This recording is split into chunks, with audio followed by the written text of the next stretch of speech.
టాలీవుడ్లో ప్రముఖ క్యారెక్టర్ నటిగా గుర్తింపు పొందిన రజిత ఇంట తీవ్ర విషాదం నెలకొంది. ఆమె తల్లి విజయలక్ష్మి శుక్రవారం మధ్యాహ్నం గుండెపోటుతో కన్నుమూశారు. ఆమె వయసు 76 సంవత్సరాలు.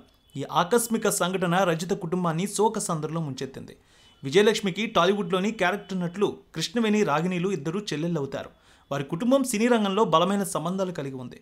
మార్చి 21, 2025 శుక్రవారం మధ్యాహ్నం జరిగిన ఈ దుర్ఘటన టాలీవుడ్ ప్రముఖులు ఒక్కసారిగా షాక్కి గురయ్యారు. విజయలక్ష్మి గారి మరణానికి సంతాపం వ్యక్తం చేస్తున్నారు. సినీ తారులు రజితకు తమ ప్రగాఢ సానుభూతి తెలియజేస్తున్నారు. ఈ కష్ట సమయంలో రజిత ధైర్యంగా ఉండాలని, ఆమె కుటుంబానికి పూర్తి మద్దతు ఉంటుందని పలువురు నటులు, దర్శకులు, నిర్మాతలు ఫోన్ ద్వారా ఆమెకు తెలియజేశారు. రజిత తన సహజమైన నటనతో తెలుగు సినిమా ప్రేక్షకుల హృదయాల్లో చెరగని ముద్ర వేశారు. ఆమె తల్లి మరణం ఆమె వ్యక్తిగత జీవితంలో పెను లోటనే చెప్పాలి.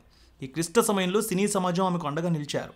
విజయలక్ష్మి గారి ఆత్మకు శాంతి కలగాలని, రజిత కుటుంబం ఈ దుఃఖాన్ని తట్టుకునే శక్తిని పొందాలని టాలీవుడ్ జనాలు, సినీ అభిమానులు కోరుకుంటున్నారు.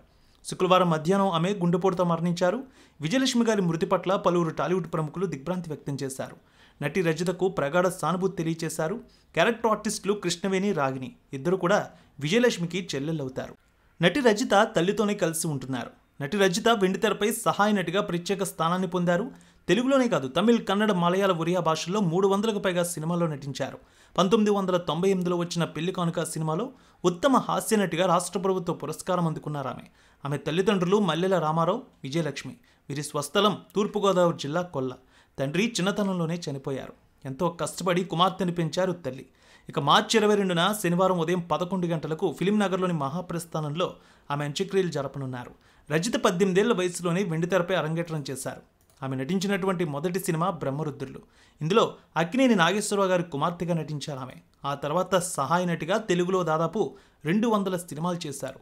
మొత్తం అన్ని భాషల్లో కలిపి 300 చిత్రాల్లో నటించారు ఆమె. పెళ్లి కానుక సినిమాకు ఉత్తమ హాస్య నటిగా నంది అవార్డు కూడా వచ్చింది. కూలీ నెంబర్ 1, ప్రేమ ఖైదీ, పెళ్లి సందడి, జులాయి, వర్షం, మల్లీశ్వరి, సరైనోడు, పండగ చేసుకో, పిల్లా నువ్వు లేని జీవితం, వీరసింహారెడ్డి ఇలా ఎన్నో హిట్ చిత్రాల్లో ఆమె నటించారు. గత ఏడాది రిలీజ్ అయిన ఉషా పరిణయం మూవీలో యాక్ట్ చేశారు. తమిళ్లో కుసేలన్, లింగా, విశ్వాసం, అన్నాత్తై, చంద్రముఖి 2 చిత్రాల్లో కూడా కనిపించారు. మలయాళం అలాగే హిందీ, బెంగాలీ భాషల్లో ఒక్కో సినిమా చొప్పున ఆమె నటించారు.